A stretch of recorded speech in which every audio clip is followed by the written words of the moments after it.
So you might be considering a Kawasaki ZX-4RR, and so you should. It's an absolutely great looking bike, the price is decent too, and it's got plenty of those ninja vibes of the bigger bikes in the Kawasaki sports lineup. But thing is, this is actually quite an unusual bike, certainly versus the other middleweight sports bikes in this sort of price range. And so before you go and take one out for a spin, here are the 5 key things that you need to know about it. Plus, at the end, I'll tell you exactly what type of rider should consider buying one. Now, there's absolutely loads of choice in this middleweight sports bike market that ranges between $7-ish to about £10,000. You've got the Honda CBR 650R, the Yamaha R7, the new Triumph Daytona 660, the Aprilia RS 660, and even Kawasaki's own Ninja 650. They're all somewhat similar on price and stature and the sort of moderate riding position, but there is one key difference with this ZX-4RR, and that's the displacement. You see, despite quite a range of engine configurations, you've got twins, a triple, an inline 4, all of those other bikes are actually between that 600 and 700cc capacity range, whereas this bike, being a 400, is about 250 or 300 cc's down.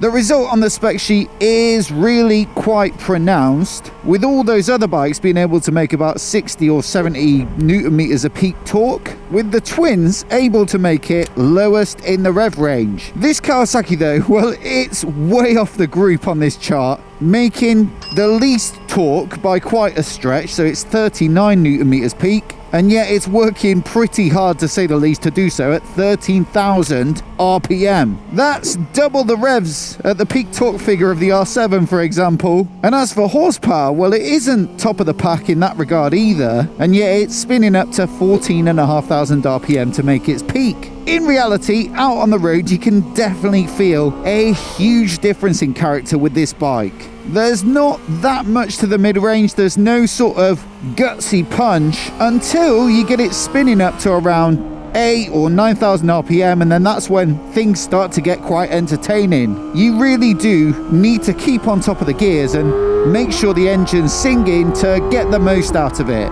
Thing is though, you've really got to ask yourself at this point, is that necessarily a bad thing? Admittedly, you can't be quite as lazy with the shifting, and so newer riders, for example, might find a twin more forgiving. But what if you like the sportiness of a revvy engine and maybe even enjoy the sensation of going up and down the gearbox? Quite honestly, there are so many parallel twins on the motorcycle market, especially at this more affordable end of the spectrum. And it makes a lot of sense because they're so versatile and relatively cheap to produce, and they're compact. But what it does mean is that this bike massively stands out from the crowd with its own special character, and I've got to admit, it's a breath of fresh air. Now, a huge part of what makes this bike fun to ride has to be the soundtrack, with that screaming, revvy inline 4 sound that I'm sure is super nostalgic for anyone who used to ride smaller capacity sports bikes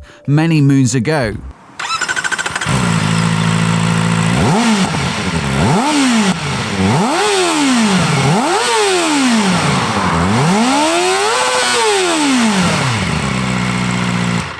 There are very few bikes that I've ridden that have you wanting to shift down into first at every opportunity, be that in slow-moving traffic or around town, but it's just that sound at the top end of the rev range combined with the super slick standard fit quick shifter that makes a combo that rarely failed to put a smile on my face. On top of that, this particular press bike that I was riding was the Performance Edition, which costs another 900 quid, but the standout feature has to be the Akropovich exhaust system, which not only looks absolutely beautiful with its carbon construction, but also adds a little bit of extra depth to the sound. So yes, the engine is a massive standout point, but what about the rest of it? Well, as you'd expect, it's a relatively slender bike, weighing in at just 189 kilograms wet, and so it feels super manageable and easy to get on with and nifty and flickable, but without being too twitchy. Then you've also got a very nicely balanced ride quality from the Showa suspension at either end, and I think it's really nicely set up for road riding with enough suppleness to make it feel comfy even over fairly rough road conditions. Now, while there isn't a huge deal of damping adjustment, there is preload on the fork as well as the preload and rebound on the shock, and so you do get a little bit of room for maneuver in the setup, and so to me it feels like a super easy bike to ride and loads of fun out on the road. On top of all that though, I've got to say I'm really impressed by the brakes on this bike. They may be own branded, and so you might be thinking it's an area in which they've cut back to hit a decent price point, but actually these 4-piston radially mounted monoblock calipers on dual 290mm discs are fantastic. I really like how firm they feel at the lever, and there's also not much travel in the lever before it starts to bite. So yeah, it feels every bit as sporty on the brakes as it does with that screaming engine. Now, perhaps looking at this bike, you might think it's going to be super sporty in the riding position with that miniature ninja aesthetic, but I actually found it really quite comfortable, certainly with regards to road riding. The seat is actually quite low at 800mm, and so most riders should be confident getting their legs down, and while you do have clip-on style handlebars, they sort of sit in line with the top yoke, if not a little bit above, and so combined with a fairly low peg position, you're actually relatively sat up. I'd put it somewhere in between the Ninja 650, which is probably the most relaxed sports bike I've ever ridden, and then the Yamaha R7, which is a lot more focused, and so I think for a lot of people, this bike will actually be a nice compromise. The only time it's ever really a shortcoming is perhaps when you start to ride a little bit quicker and you feel like you're pushing on, because it's not quite as long as something more serious like a ZX-6R, and so you don't feel like you've got quite as much space to get low and tuck in behind the screen. So maybe for the absolutely dedicated sports bike nut, or for anyone who's looking at doing track days for example, it might not be as aggressive as you'd like, but ultimately Kawasaki will want to sell plenty of these bikes, and I think this more balanced riding position is probably the best way to do that. Now maybe it's helped out a little bit with the extras that you get in this performance pack, like the exhaust system that I've already mentioned, the tank pad, the smoke windscreen, the seat cowl and stuff like that, but I think the general level of finish and the little bits of design detail on this bike are a touch above what I'd probably expect at this sort of price point.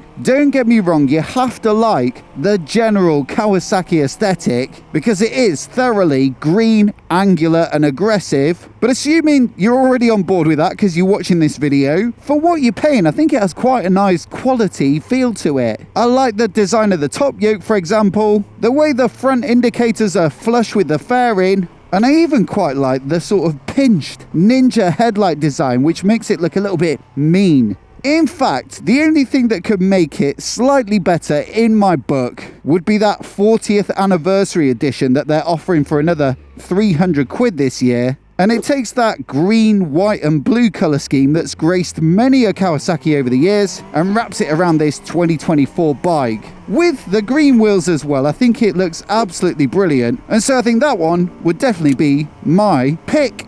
So look, for anyone who does have that strong nostalgia for small capacity inline fours of the 80s and 90s, almost certainly this is going to be a very fun bike to ride. But thing is, personally, I wasn't even riding motorcycles at that time, and I still absolutely loved this. Is it the practical choice? Probably not. A torquey twin is always going to make more sense for just day-to-day getting around. But is it the fun choice? Absolutely yes. Kawasaki have put something on the market that's a little bit different, with grin factor in absolute spades, and so for that, I think they should be applauded. Definitely check this one out if you want a middleweight sports bike with a bit of a difference. As always though, I'd love to know what you think of it, so do let let me know down in the comments below. And if you want to see our full rundown of all the best middleweight sports bikes on the market for 2024, then I'll leave it on the screen now so you can give it a click and give it a watch if you haven't already. Also hit subscribe if you haven't already to see more of the latest motorcycle reviews like this right here on YouTube. Many thanks for watching today, and we'll see you in the next video.